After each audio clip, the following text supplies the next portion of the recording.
ఈ cinema review కంటే ముందు మీతో ఒక మాట అయితే చెప్పాలి. అదేంటయ్యా అంటే, నేను ఎవరి ఫ్యాన్ అయినా అవ్వచ్చు, కానీ ప్రొఫెషనల్ గా ఒక యూట్యూబర్ గా మాత్రం ప్రతి సినిమాకి జెన్యున్ గా రివ్యూ అయితే ఇస్తాను. అది ఎన్టీఆర్ గారి సినిమా కావచ్చు, రామ్ చరణ్ గారి సినిమా కావచ్చు, ఇంకెవరి సినిమా అయినా సరే ఎటువంటి బయాస్ లేకుండా అయితే రివ్యూ అయితే ఇస్తాను. మీరు అదైతే మనసులో అయితే పెట్టుకోండి. ఇక మన Devara part 1 the beginning cinema review గురించి అయితే మాట్లాడుకుందాం. First of all young tiger NTR గారి ఫ్యాన్స్ అందరికి నేనైతే కంగ్రాట్స్ అయితే చెప్తున్నాను. ఎందుకయ్యా అంటే, ఈ సినిమాలో ఎన్టీఆర్ గారి పర్ఫార్మెన్స్ అయితే ఇచ్చి పడేశాడు. అటు దేవరా క్యారెక్టర్ చూసుకున్నా, ఇటు వరా క్యారెక్టర్ చూసుకున్నా వాటిలో ఇమిడిపోయాడనే చెప్పాలి. ఇంకా ఎన్టీఆర్ గారి తర్వాత ఈ సినిమాలో మనం మాట్లాడుకోవాల్సిన వ్యక్తి అయితే చాలా ఇంపార్టెంట్ మనిషి ఈ సినిమాకి. ఆయన మన మ్యూజిక్ డైరెక్టర్ అనిరుద్. లిటరల్ గా ఈ సినిమాకి ఆయన ప్రాణం పెట్టి పనిచేశాడు. సెకండ్ హీరో అని చెప్పొచ్చు ఈ సినిమాకి. ఇంకా సైఫ్ అలీ ఖాన్ గారు, శ్రీకాంత్ గారు, ఇంకా ప్రకాష్ రాజ్ గారు వాళ్ళ క్యారెక్టర్స్ లో వాళ్ళైతే బాగానే చేశారు. ఇంకా మన హీరోయిన్ జాన్వీ కపూర్ గురించి అయితే ఎంత తక్కువ మాట్లాడుకుంటే అంత మంచిది.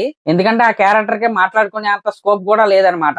ఇంకా సినిమా విషయానికి వస్తే ఫస్ట్ హాఫ్ అయితే నిజంగా చాలా అంటే చాలా బాగుంది.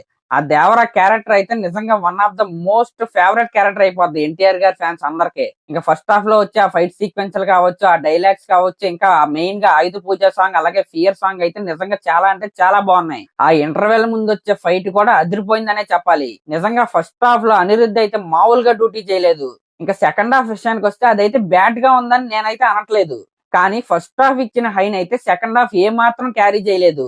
అసలు నాకేమనిపించింది అయ్యా అంటే, కొరటాల శివ గారు చేసిన తప్పు ఏంటయ్యా అంటే, సెకండ్ హాఫ్ ను ఫస్ట్ హాఫ్ సెకండ్ హాఫ్ చేస్తుంటే సినిమా వేరేలాగా ఉండేది. ఈ రోజున కేవలం ఈ మధ్యన ఒక వైరస్ లాగా పార్ట్ 1 పార్ట్ 2 తీసే ఒక వైరస్ అయితే మన టాలీవుడ్ సినిమాలకు అయితే వచ్చింది. కేవలం క్లైమాక్స్ లో ఒక ట్విస్ట్ పెట్టి సెకండ్ పార్ట్ కోసం జనాల్ని వెయిట్ చేసేలా ఉంచడానికే సెకండ్ హాఫ్ ని ఫస్ట్ హాఫ్ ని సెకండ్ హాఫ్ గా మార్చారేమో అనే డౌట్ అయితే నాకైతే వచ్చింది. అసలు బాహుబలి పార్ట్ 1 పార్ట్ 2 సినిమాలతో అయితే ఈ ట్రెండ్ అయితే స్టార్ట్ అయింది. అసలు మీరు బాహుబలి పార్ట్ 1 చూసుకుంటే, ఆ పార్ట్ 1 లో మీరు ఒక్క సీన్ తీసేసి చూడండి, కనెక్టివిటీ మిస్ అయిపోద్ది. సీన్ టు సీన్ కి ప్రతి సీన్ ఇంపార్టెంట్ ఆ సినిమాలో. కాబట్టి ఒక పార్ట్ లో కథ మొత్తం చెప్పడం కుదరలేదు కాబట్టి పార్ట్ 2 తీశారు అంతే.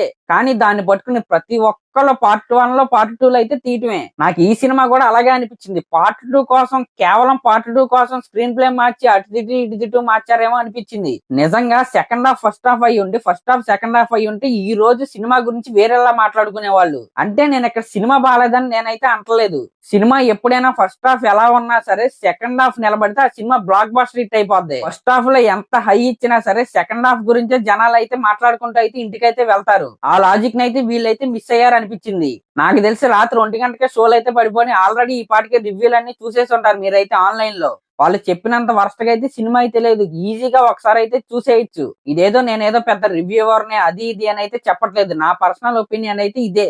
ఎందుకంటే ఫస్ట్ హాఫ్ లోనే మెయిన్ క్యారెక్టర్ యొక్క అసలైన కథ అంతా చూపించేసి, అంత హై ఇచ్చేసి ఆడియన్స్ కి సెకండ్ హాఫ్ అలా అలా నడిపేసి మళ్ళీ పార్ట్ 2 గురించి వెయిట్ చేయమనడం అయితే కరెక్ట్ కాదు. స్టోరీ రొటీన్ గా ఉన్నప్పటికీ సినిమా అయితే బాగానే తీశారు, కానీ కొన్ని జాగ్రత్తలు తీసుకుంటే బాగుండేదని నాకైతే అనిపించింది. ఇక్కడ కొరటాల శివ గారికి ఉన్న మెయిన్ దరిద్రం ఏంటయ్యా అంటే, త్రిబుల్ సినిమా తర్వాత రామ్ చరణ్ గారు నటించిన ఆచార్య సినిమాకి కూడా డైరెక్టర్ ఆయన, ఇప్పుడు దేవరా సినిమాకి కూడా డైరెక్టర్ అయితే ఆయనే. ఇంకా అంతకు మించి అయితే నేనైతే మాట్లాడదలుచుకోవట్లేదు. సినిమా చూసిన వాళ్ళు ఎవరైనా ఉంటే కింద కామెంట్ అయితే చేయండి ఎలా ఉందో. Thank you.